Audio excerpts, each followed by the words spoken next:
Good morning, and welcome to the 12 Attitudes and Responsibilities of Mastery.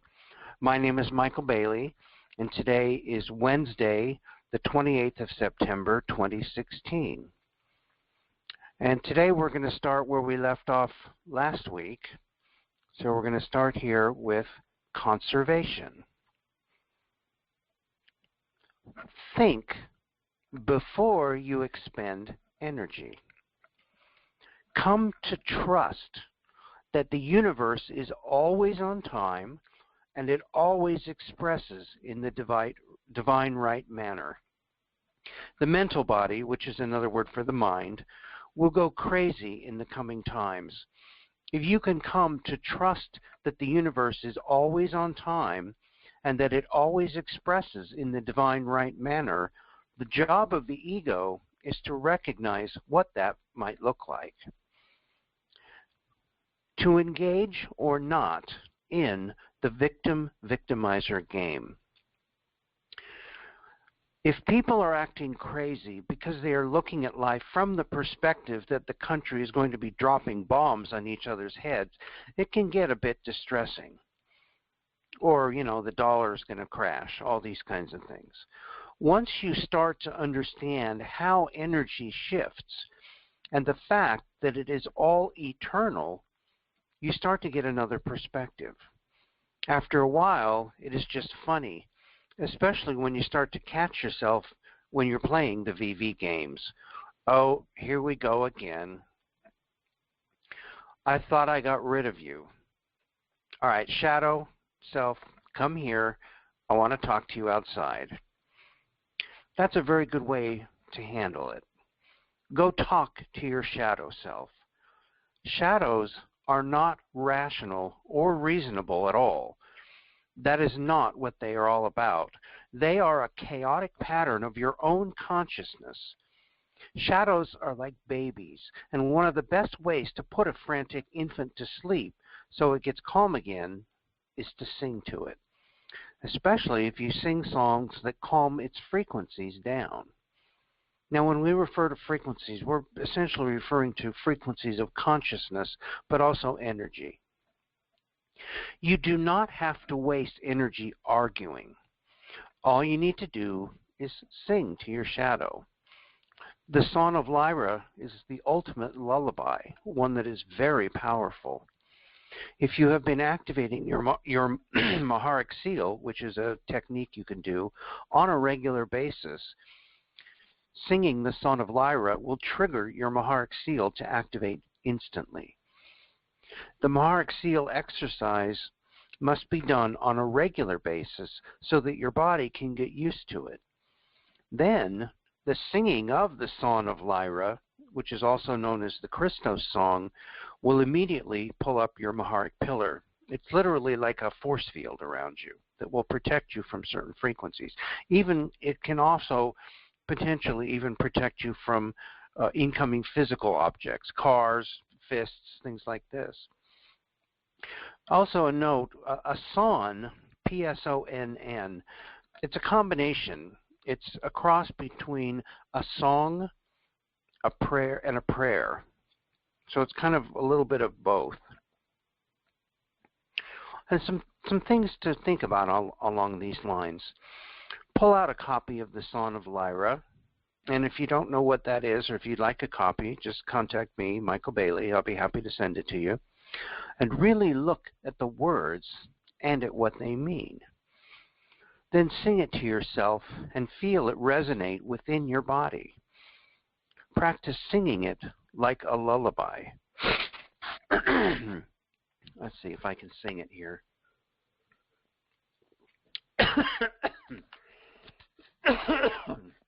Excuse me. Okay, this is how the Song of Lyra goes. Maharata Kumbai Vectus Maranayana in evocae uniblium bivecti Maha bivecti un ore ornam ur iste unte ista trasja heera Petateum ma ashalom thai jain tadoe sharai ore akum tan sharai ore akum tan sharai ore akum tan.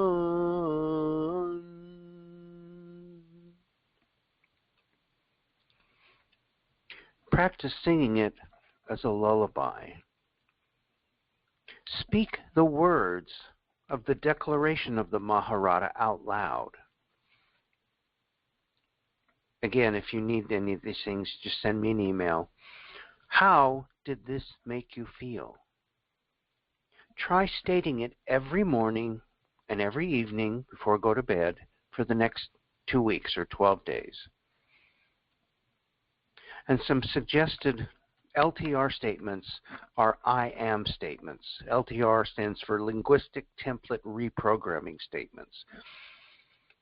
I, as we, the Maharata Kumbhai Vectis, do now decree through the divine love, wisdom, and power that is mine to express now as this moment the condition of Ma'a Bivecti un ure ornam ur.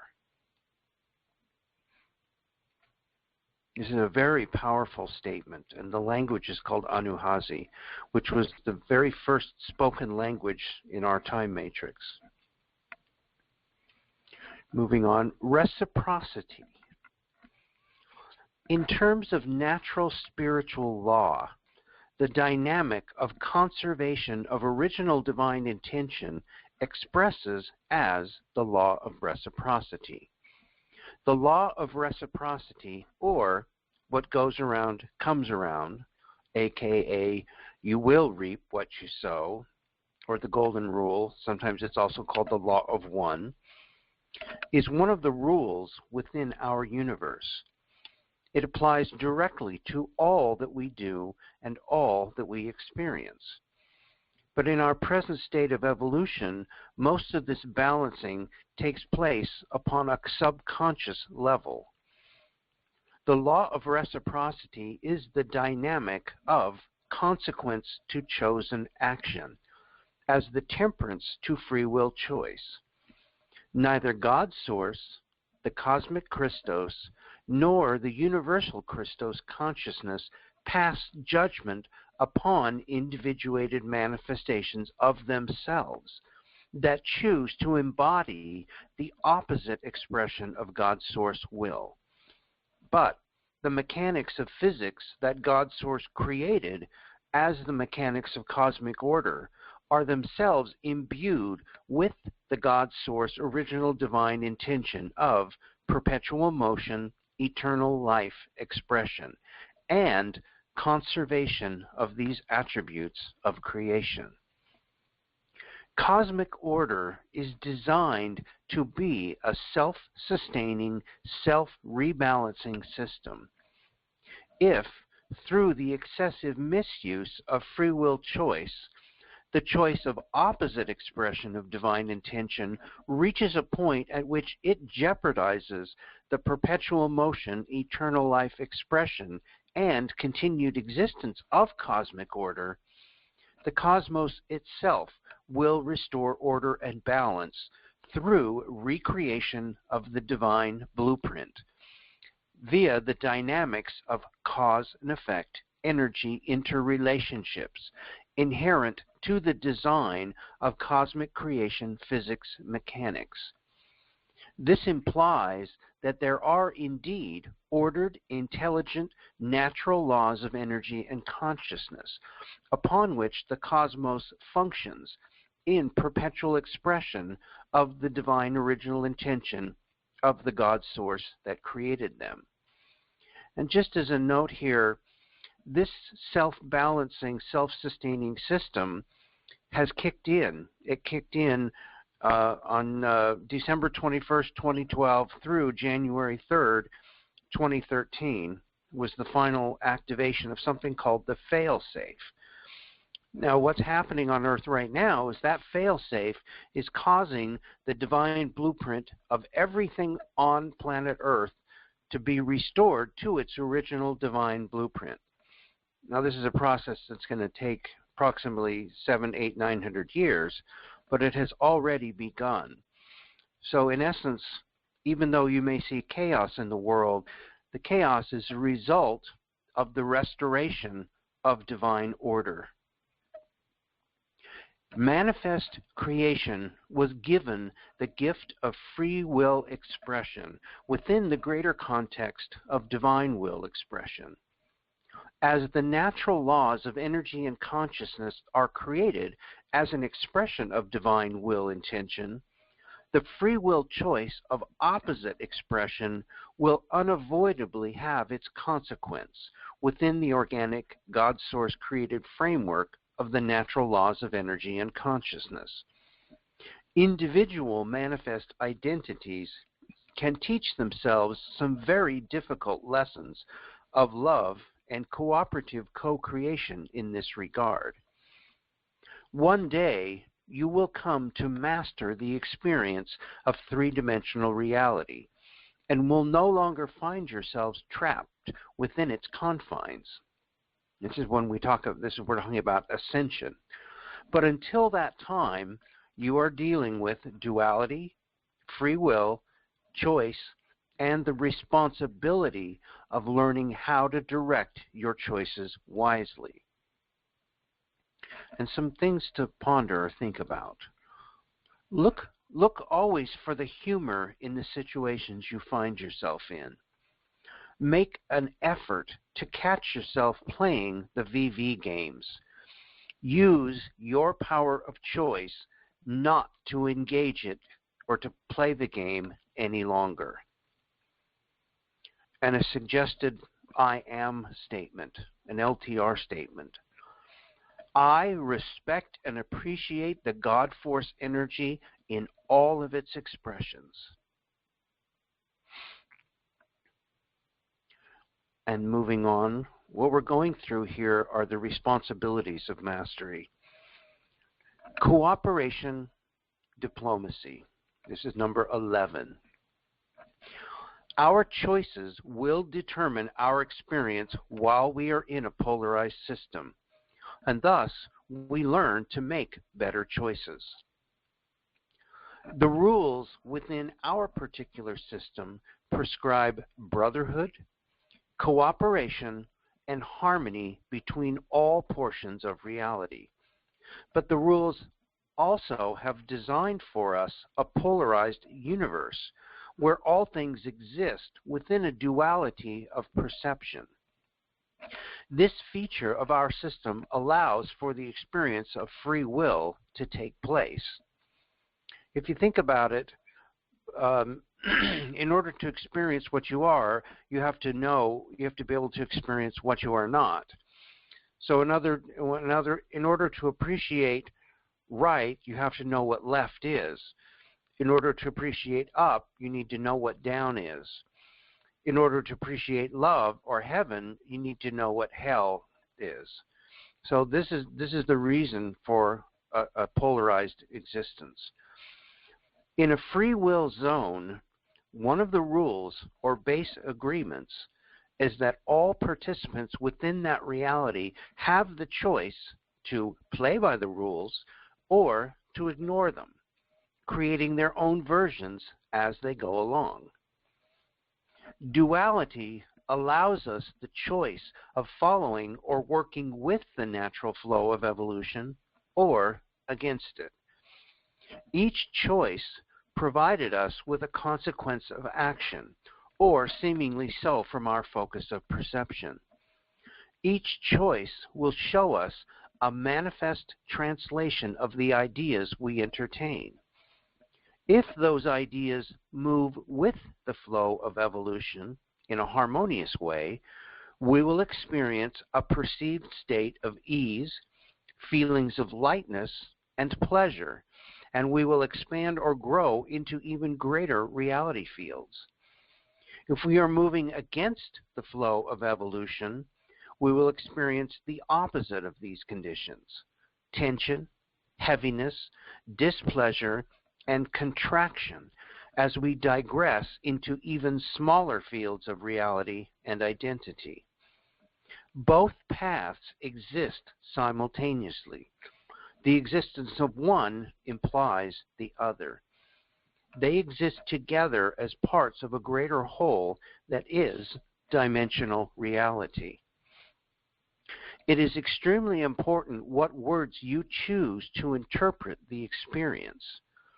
This is where your free will, your freedom of choice comes in. When we talk about assigning a value judgment, making something bad and another thing good, this is where you can use your freedom of choice to bind you into the hologram and let it run over you, or begin your freedom process from the hologram so you can begin to master it. One of the most fundamental aspects of a Christic race is the fact that free will is a sacred right to all of us. No one can know what choice someone else will make. Probabilities can change in a choice or a second.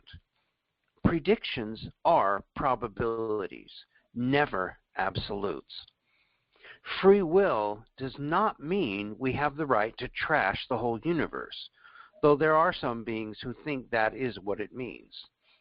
If they act in ways that continually violate the right to be of other life forms, eventually they will find out that through their choices they bring onto themselves what they have given. We do have free will, but it is free will within a co-creative framework. People often wonder, why does God allow evil to exist? Well, it's not so much that he allows it to exist, it has to do with free will choice and what people choose to do with that free will. So divine intention is always love, but you have the freedom to act in the opposite, hate, fear, or any of those negative emotions. There is not a technique in the Guardian Alliance that will protect you from continually putting yourself in potentially compromising conditions. In other words, there's no ritual or prayer or anything that you can do that will always protect you. The Guardian Alliance, which is the group that brings us these teachings, cannot and will not protect you from non-constructive free will choices. A Christic or Christos being never, ever violates the free will choices of another, nor will they interfere with your free will choices. So best to choose wisely. There are various agendas out there that would love for us to believe we had no choices or free will at all. People without choice are very easily manipulated. However, choicelessness or victimization is not a part of these freedom teachings. It is a conscious free will choice that will lead ourselves out of here. That is a basic tenet of the freedom teachings. And what that implies is that if you feel you're a victim, it is by your own choice. Whether it seems that way or not, it is always by your own choice. And it is a result of the choices you've made. So if you're feeling a victim, it might be good to look back at the choices you've made and take another look at them. Source, which is another name for God, has a huge tolerance for allowance, because allowance is an honoring of the free will gift that was given in the first place. We wear all the masks, serving different roles at different times. This time, we can make a conscious choice of the role we want to create for ourselves. Let us create it together in a way that is good and does not hurt anyone. And some things to think about. How do you use your free will choice? Are you aware each moment of the choices you make? Where in your life are you making choices that move against the flow of evolution? Where are you making choices that move with the flow of evolution? Where in your life are you not moving forward? Where are you not making a choice? Do you understand that the act of not making a choice is a choice in itself? And some suggested LTR or I am statements. I am free now. All the choices I make are life-affirming. I am in harmony with all creation.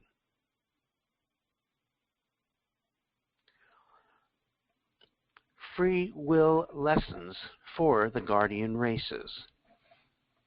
Earth is a guardian race. Learn to love, but let go.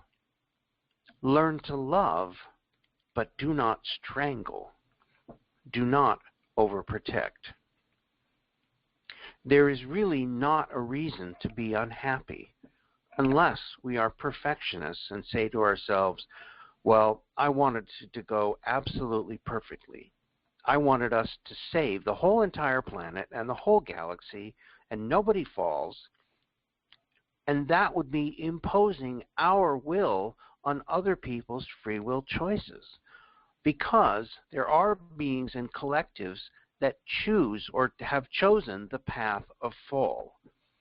And if that is their choice and that is where they are going, we do not have the right to say they cannot go. So maybe that is a part of the lessons the guardian races were learning. Learning to love, but let go. Learning to love, but not strangle or overprotect. Because when you are overprotecting, you are infringing upon the natural given free will and spiritual right of another being, no matter how much you love them. Now, obviously, for children, this is a little different because they don't understand the consequences of their actions. But once a being reaches a certain age, and that age may be as young as 12 or 13 for some, and it may be 20 or 30 or even never for others, that you learn they have to stand upon their own and become responsible for their own actions. And some things to think about. Ponder the meaning and sense the frequency around the term divine right order. Allow yourself to proclaim divine right order in every situation and relationship you find yourself within. Are you willing to align with your heroic path? Your heroic path is the path of the least resistance. It's the path, the highest path you can possibly take. So, are you willing to align with your heroic path? And some suggested I am or LTR statements. I am omni-love now. I am divine right order. I am my heroic self now. I am this. I am. Cooperative Evolution. Know yourself, and you will know the truth, and the truth will set you free. Know your shadow. Transcend its influence. Heal it into the light, and you will evolve to a higher level of wholeness, love, peace, joy, and power. In psychological terms, the light can be viewed as the most advanced and higher-minded portions of our consciousness that lead us toward enlightenment.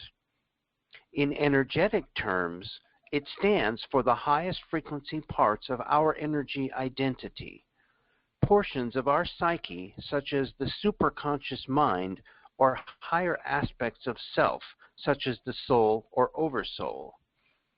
In terms of our collective psyche, the light represents the people that hold the highest frequency awareness and most expanded consciousness, who serve as a force of evolution towards enlightenment, expression, and empowerment for the masses.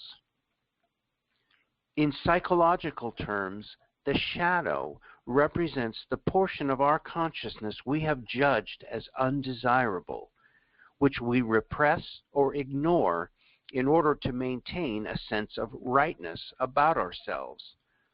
The part of our ideas and feelings, such as fears, hatreds, feelings of powerlessness, deemed unacceptable, that end up in the subconscious. In energetic terms, the shadow stands for the portions of our energetic consciousness that have a slower oscillation rate and are therefore lower in frequency, which are created by unassimilated beliefs, ideas, emotions, and memories. In terms of our collective psyche, the shadow represents the people who hold the lowest frequency awareness and most constricted consciousness, who serve as a force of de-evolution toward fear, repression, and disempowerment for the masses. Within both the personal psyche and collective psyche, the polarity between the light and the shadow serves to divide and fragment energies, the shadow becoming a counterforce to the impetus toward forward evolution. True healing comes when the shadow and light are brought together, through which the shadow's chaotic energies can find a higher order and integration into the whole. Without the light, the shadow is lost unto its own chaos and confusion. Without the shadow, the light will always have this counterforce vying for its energies.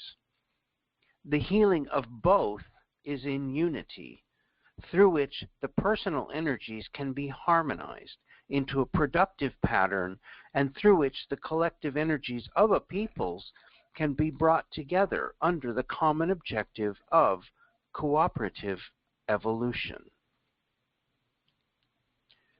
Transcending the influence of the shadow. In our culture, we have been raised, actually programmed, to refute the existence of anything that exists beyond the realms of our three-dimensional five-sense perceptual field.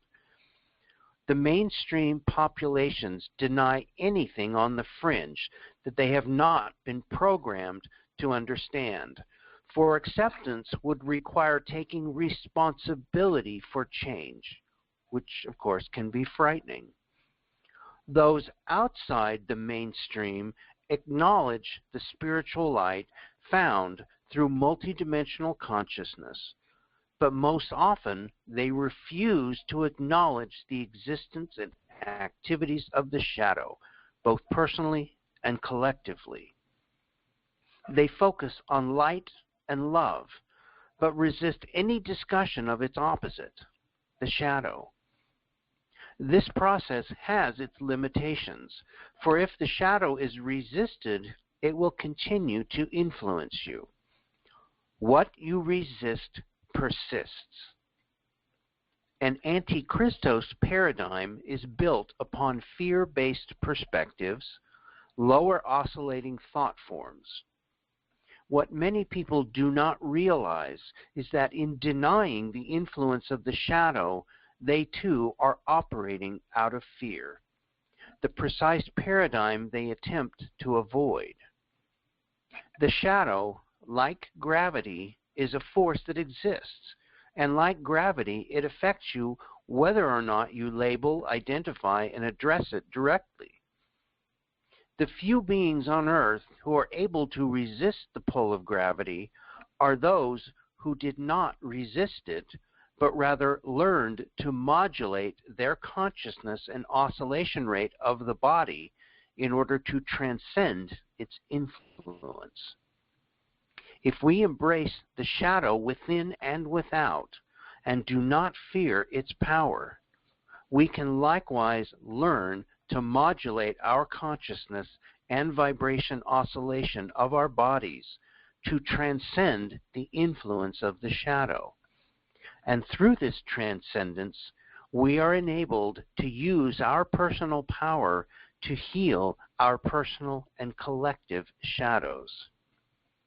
Vibration is the contraction or holding of energy, and oscillation is the expansion of energy.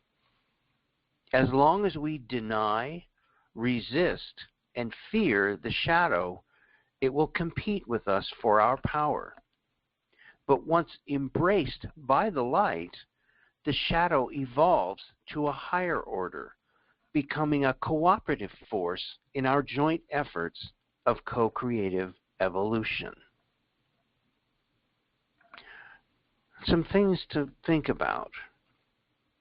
Existence is and will always be a co-creative endeavor. We can learn to agree to disagree, create win-win situations to progressively evolve to higher levels of expression. And some LTR or I am statements. I am a master of the spiritual art of cooperation. I create win-win situations.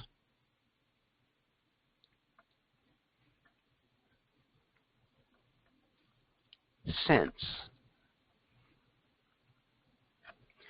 There are a lot of things that if you use common sense, and I have this wonderful divine power available to me now, what could I do?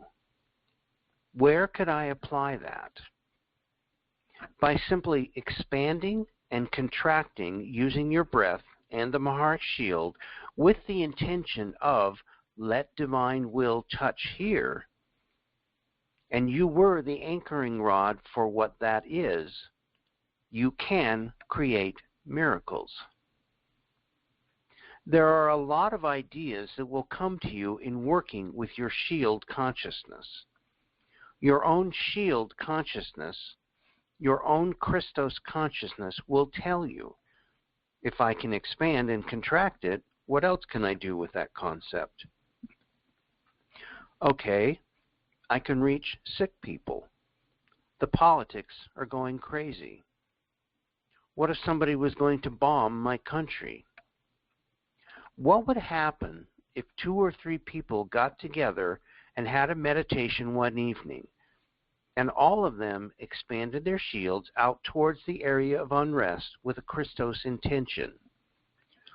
The focus would be on the Christos intention, not on forcing their will, not saying, do not throw that bomb, because you do not know whether it is right or wrong that the bomb gets thrown.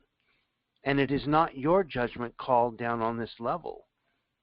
So simply say, let my will be thy will.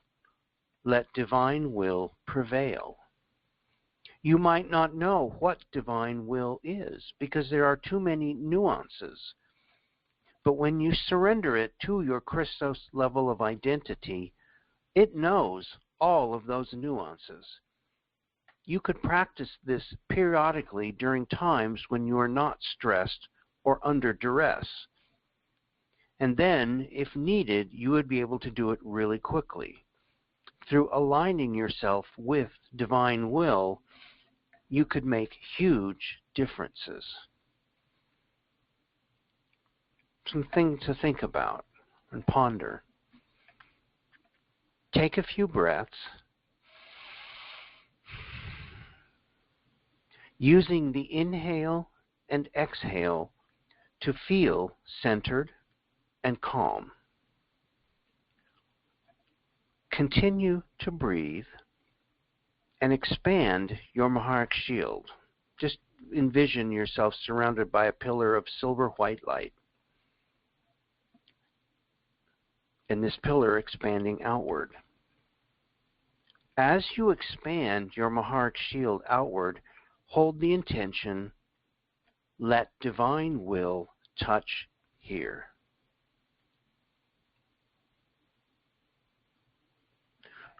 And some suggested LTR or I am statements. I am divine will now.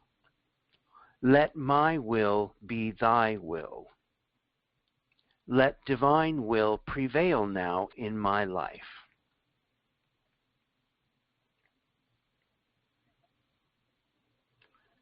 Tactile sense. When we think a thought, we create a manifestation template whether we mean to or not. Our conscious mind here is not the only part of us that constantly regenerates thought forms, or that constantly generates thought forms. And the thought forms will fill out someplace in chemicals. The emotional body, part of ourselves that is stationed in the D2 or dimension 2 consciousness and focused in the second dimensional frequency bands, is a part of us that thinks too. It feels, it thinks, and it has reactions to what it perceives. The part of ourselves that is our emotional body right now is partly associated with the subconscious mind, because there was something done to our DNA that blocked the natural ability of the emotional body part of ourselves to communicate directly with the mental body part of ourselves. It is like they speak different languages. So sometimes the closest we can get to communication with that part of ourself is we will have a feeling. We will have a sense of something. In fact, what we call the tactile sense. And some things to think about. Slow down your breathing. Focus your attention on your inner self. What do you feel? What do you sense? Close your eyes and breathe. And focus your attention on your hands. Can you feel the energy in them? Now focus your attention on your feet. What do you feel? Move your attention up the body towards the head. Notice how each part of your body feels as you bring your attention to it. Basically, that's a technique right there. Some suggested I am or LTR statements. I trust my I trust my sense feelings. I am perfect cognition now.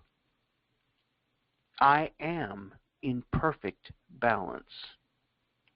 I am the Manu still point now. Excuse me one sec.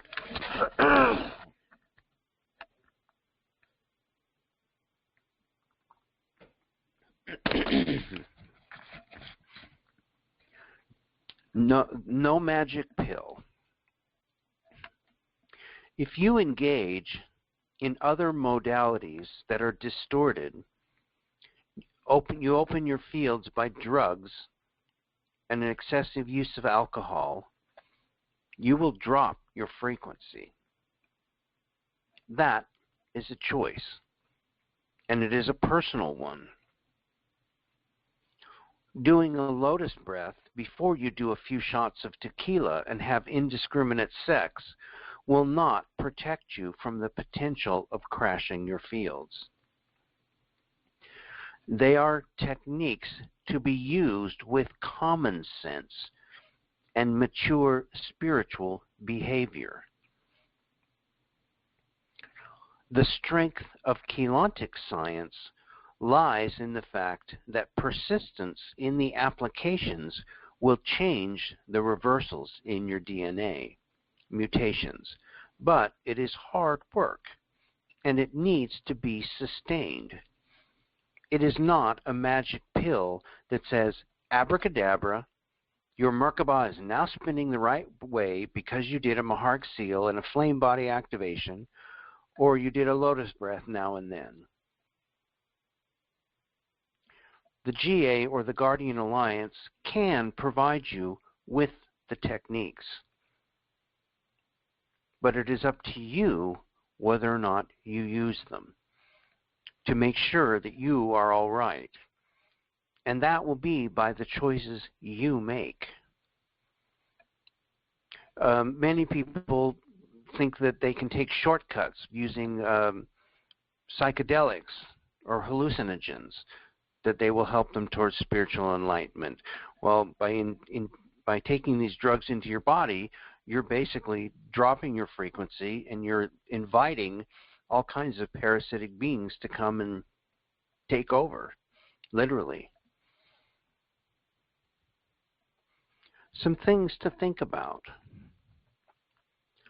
The responsibility of mastery sense states learning to identify and appropriately apply both common sense and the uncommon sense of spiritual knowing will allow us to establish the greatest balance of energy expression within all aspects of our lives.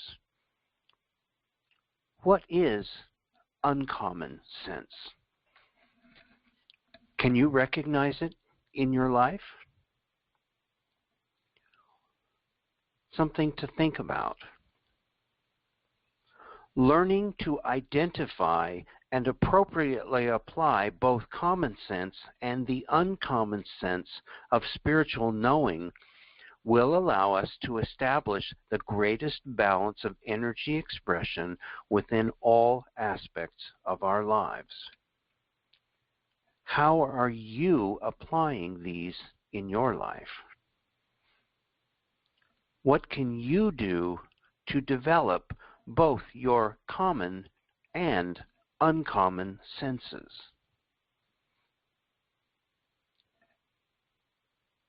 And some suggested LTR or I am statements. I appropriately apply both common sense and the uncommon sense of spiritual knowing. The greatest balance of energy expression is established now within all aspects of my life. I am this.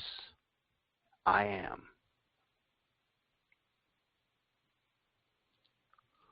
Reclaiming our identity.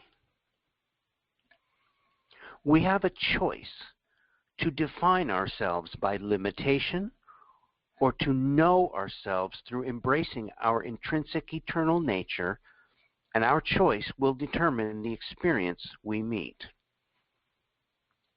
You have been drawn into your current reality for a reason.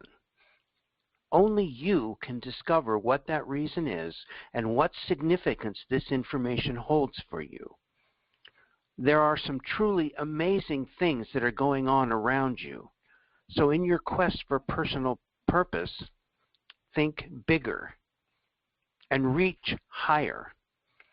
Realize that you are not limited by the old concepts of identity you once accepted. You are intended to grow beyond them. Are you going to look at yourself as a big avatar person? The avatar part of our identity is the part that exists in the 12th dimension. This is a big part of ourselves. Are you going to look at yourself as a big avatar? If you do, you will simply say, Oh, one of those little galactic dramas again. No problem. I can handle it. You don't have to get cocky. You don't have to be terrified. You can just be at peace. If you are making yourself seem really small, the dramas can seem really big. This is what perceptual filters are all about. Are you big or are you small? Big does not mean ego-bound. It does not mean, hi, I'm going to be the master of the universe and show you how arrogant I can be. That just shows you how small you really are inside. It means giving yourself permission to be interdimensional, to be intergalactic. Allow yourself to reclaim that part of your identity. Let yourself become big again. If you keep identifying with just the name you were given at birth here, the little life that you have experienced here, and keep defining yourself in terms of that being the only you that there is, you will feel tiny next to a tree. But you are not tiny. If we look at ourselves as being tiny, we look at ourselves as being frail.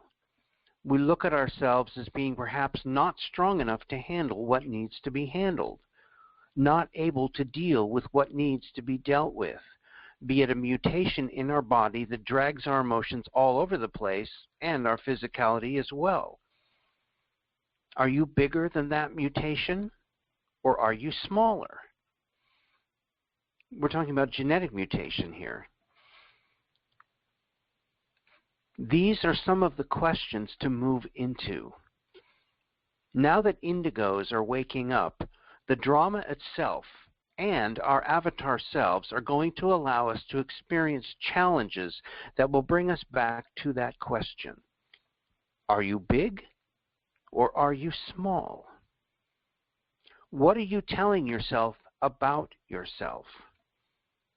How many times do you say to yourself, I just cannot handle this, and freak out about something, either externally or in your head? How many times do you freak out silently and go get absolutely plastered so you can pass out and not have to think about it? Some people do. These are coping mechanisms that people develop here. People do not need coping mechanisms if they think and know that they are big. They only need them if they think they are small and powerless. This is where we start to realize the mechanics and the bigness of the drama. We have a choice right then and there. Am I bigger than this, or am I smaller than this? A grain of sand is small, but there might be an interdimensional trifold avatar in that grain of sand. It is time to remember your bigness.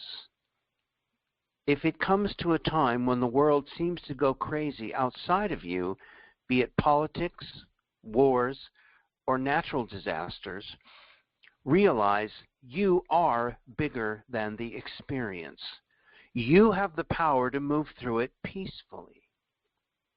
Start telling yourself that now, and you will be much more able to move through it with grace. Just because your body is small does not mean your consciousness and your connection to God's source is small. If you think of Gandhi, Gandhi was a small, frail man, barely 5 feet tall. Do you think he was really small? Or was he really very big? Some things to think about. What are you telling yourself about yourself? We're talking about self-talk here. What are your coping mechanisms? Do you go down to happy hour and get plastered after work because you can't handle the hard day you just had? What can you choose differently to say to yourself? Some suggested LTR or I am statements. I am my Christos avatar self now. I handle all challenges with ease and grace. I am at peace now.